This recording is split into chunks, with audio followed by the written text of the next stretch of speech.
Hello my friends, and I'm finally back with a new game. I have a new computer. Hopefully it will all work and you will see this soon on YouTube.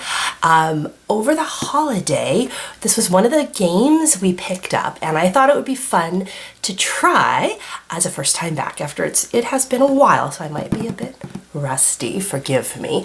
This is a reskin of Betrayal at House on the Hill. That one is sort of a haunted house type of a feel. They've redone it in the theme of Baldur's Gate, and my husband is a huge Baldur's Gate fan, so that's why I believe it was gifted to us. Now the game starts cooperatively. You're all on the same team, and then there's a trigger. There's an event that happens that changes the game. And usually there's one person who becomes the traitor or the bad guy. Not always.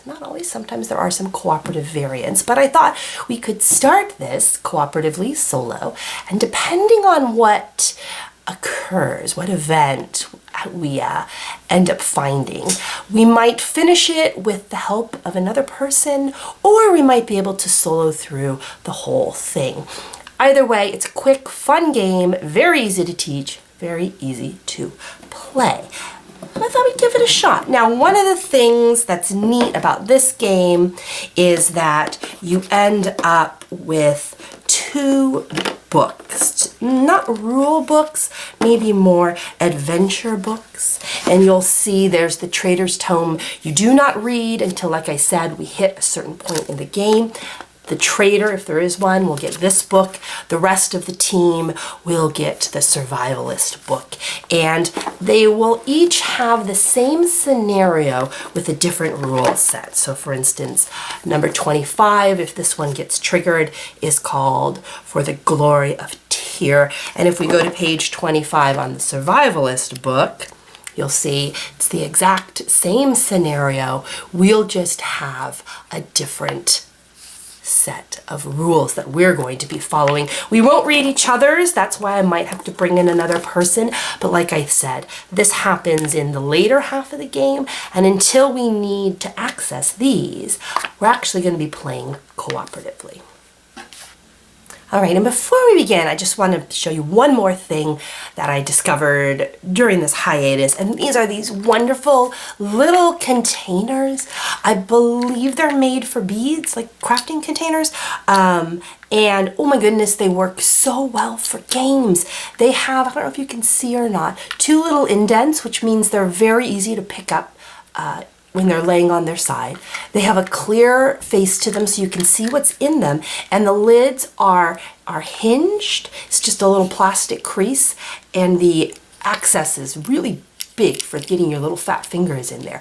They come in a bunch of different sizes. I believe this one is tiny, all right, which I used in here. They don't stack lock, so they don't have any way to sort of nest, I guess, but they do fit together very, very well. And like I said, you can really see what's in them. This is tiny, and then I think, do I have the next size up? Yeah, I do. This is considered small. I don't know if you could see the difference. It's just in the depth, right?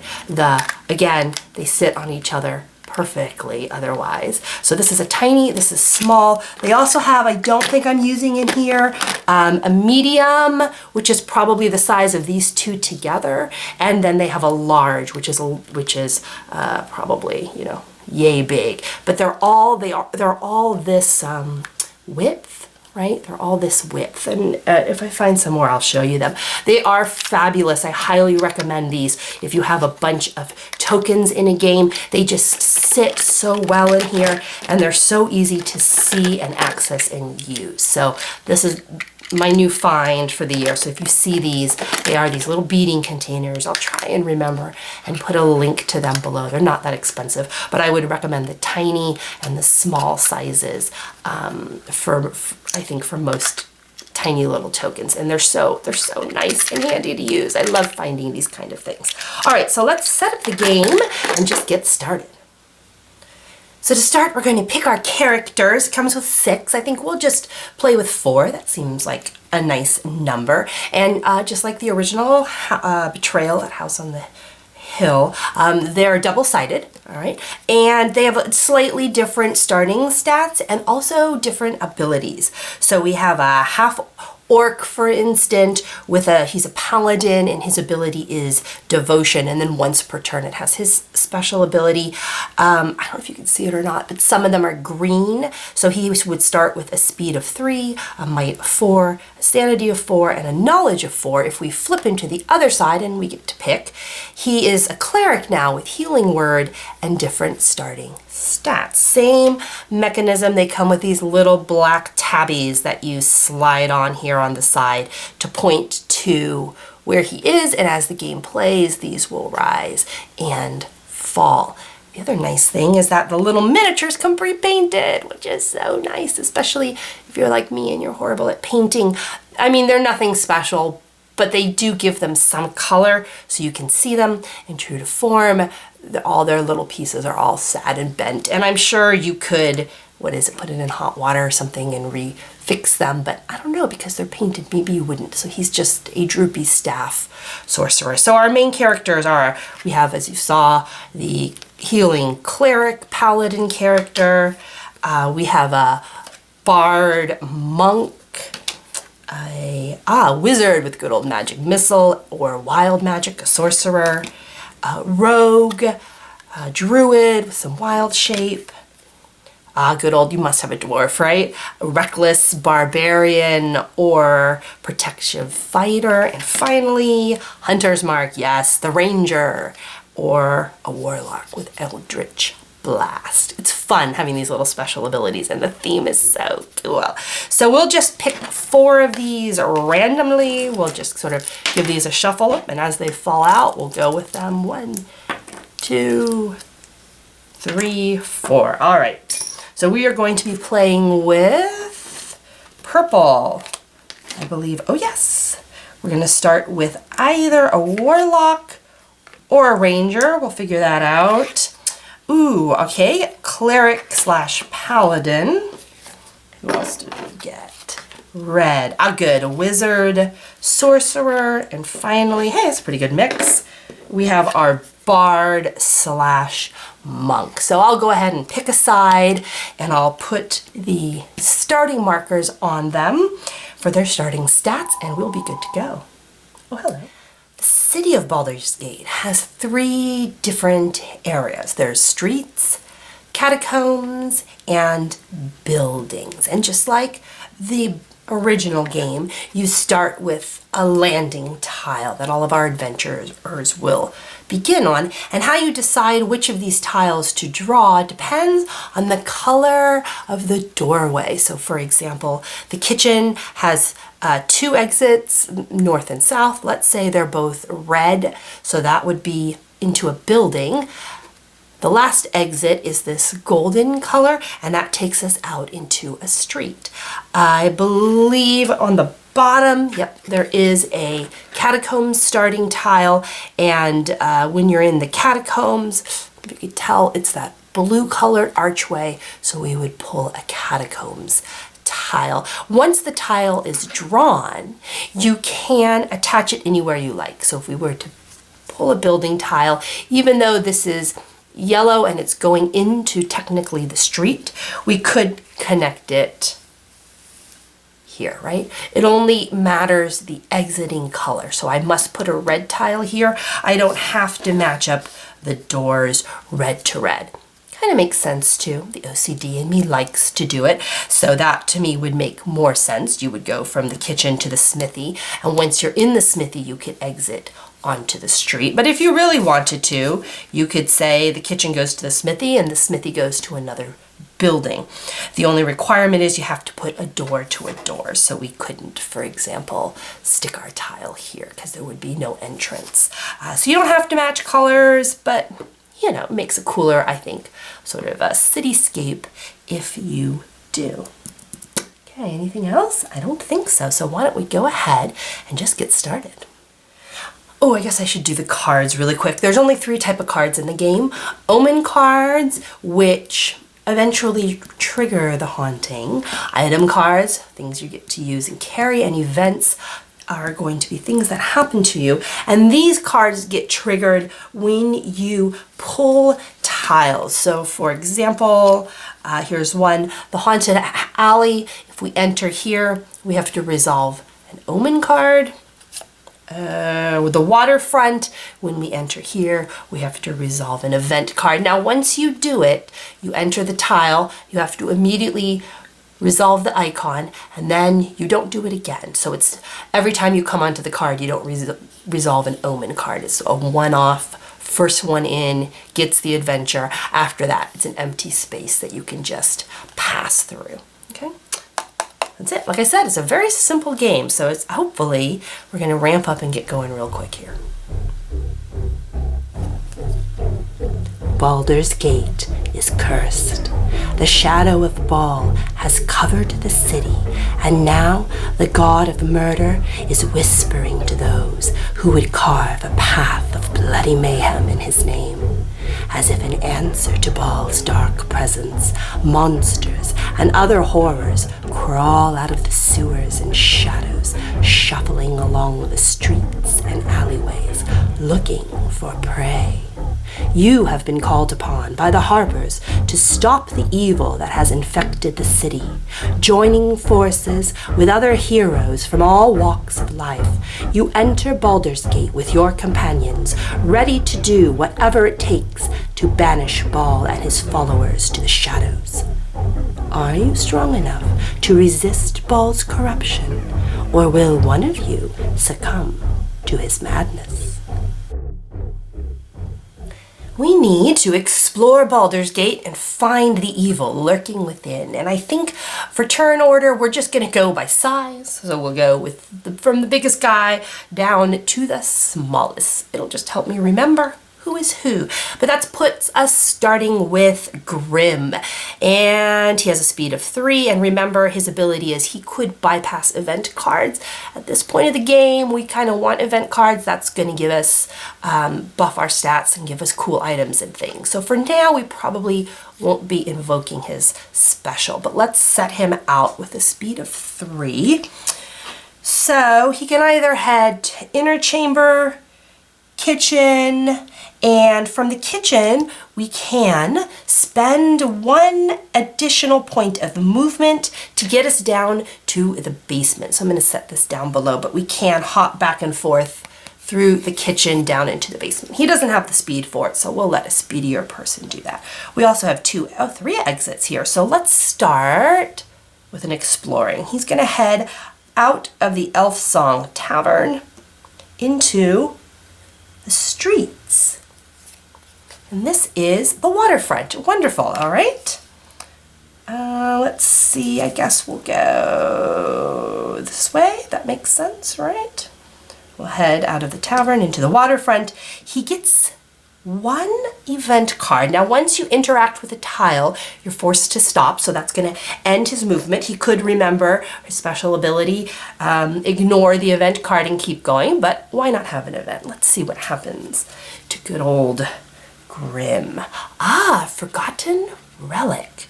Tucked away in the corner, scribbled in the wall, is the holy symbol of Tyr, god of justice. Perhaps this place can offer some aid. You must attempt a knowledge roll. Oh dear. All right.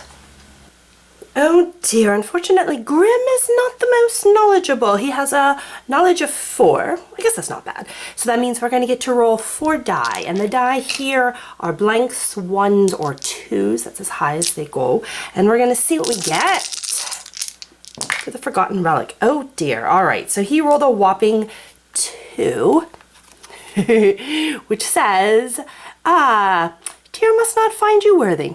Nothing happens. Not the greatest start, but nothing too bad. Next up is,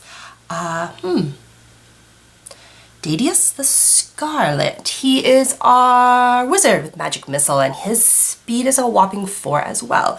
So let's send him, 1, 2. He could get technically down to the basement, but let's keep exploring up here first. So let's send him to the inner chamber and then out. It's a red card, so that will be a building, and He discovers, ooh, the spy's roost. Okay, this is a dead end. Oops, there's no other way out of here, but he also gets an event, okay?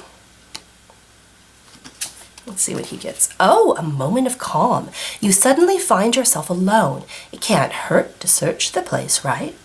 Every adventurer on a building tile must roll 1 die. Okay, so who's on a building tile? Technically, our little Grim is outside, so he's not going to participate, but the other 3 are.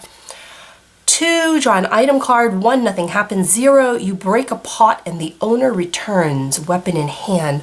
Lose 1 might. Oh my goodness. Okay, so we don't want any 0. So let's roll for our adventurers.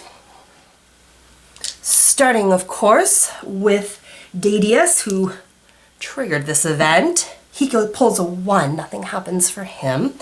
Let's see. How about our little ranger? Oh no, she pulls a 0. So she, before she even gets her turn, is going to lose 1 might, which is not good. So she's going to drop down 1. She's still at 3, all right? But if you ever get to the little skull, of course, that's a problem. The last one is going to be our bard. Oh wow, we are just whiffing it right now. She also loses 1 might. Well, that's a horrible event. This is a horrible beginning. All right. Let's hope that Miska has a better chance here. She's a bard, and she has a really nice ability here, bardic inspiration. And what she gets to do is she gets to hand somebody, let's see, within 3 tiles of her, an inspiration token. They can then use this during their roll. And what this does is it's going to add 1 to their result, and then they're going to give it back to her so she can inspire her fellow adventurers. This only works up until the traitor is revealed, at which point she can no longer inspire people. So we might as well use it now. Goodness knows we need it. And the only person who hasn't gone yet is our little ranger. So let's give our token to her for now. I'm just gonna have her stand on it to remind me that when her turn comes, she will be inspired. And I think, yeah, she also has a speed of 4. We'll just have her explore over here, and that's going to be a street tile. So she's going to head to the haunted alley. Oh no. When exiting, you must attempt a speed roll of 3+. If you fail, lose 1 sanity, but continue moving. And this one has our first omen symbol. So that's going to start us on the haunt, on the traitor. So she's going to move in here and resolve an omen card. Pipes of Haunting. The spellbinding tune created by this instrument causes those around to relive their worst fears. You may use this omen to play the pipes during your turn after the haunt has began. All right, so we won't go into this yet because the haunt hasn't started, but once it triggers, we're going to be able to use this. The one part that is important is you must make a haunt roll now. So let me explain the haunt rolls. And there's a handy little reference card that tells you exactly what you have to do. So when an omen card is drawn, the active player rolls a number of dice equal to the number of omens revealed. This is our first omen, so we're only going to roll 1 die. If we manage to total all the die we rolled to 6 or higher, we trigger the haunt. So no worries for that now, but you know, just to be legal, let's go ahead and roll 1, and we're looking for lower than a 6. We're there. No worries. But you can see how the more of these haunt cards that come out, the higher the probability of the haunting starting. All right, so that's her turn. We're left finally with our little ranger, and she has a special ability. It's Hunter's Mark, and this is for attacking. All right, so until the haunt begins, the odds are pretty good we're not going to be attacking anyone, so this will come into play later. For now, though, she's our fastest character. She has a speed of 6, so maybe we'll send her downstairs since she can get there. So she's going to go. We're going to split the party, but let's do it. 1, 2. And remember, it will take 2 points for her to travel from the kitchen to the basement. So 1, 2, 3, 4. And why don't we just explore here? We are, of course, underground. That's a blue door. We're in the catacombs. And she finds, oh, the cobalt hideout. Interesting. Another dead end. There's no doorways. So we'll stick that here and we pull our second omen card. This is a book of spells, and it's a weapon. This dusty tome is filled with secrets, some useful, others dangerous. So when we attack an opponent with a sanity trait, so this is another attacking spell, we won't need it till the haunt, but we will make a haunt roll now.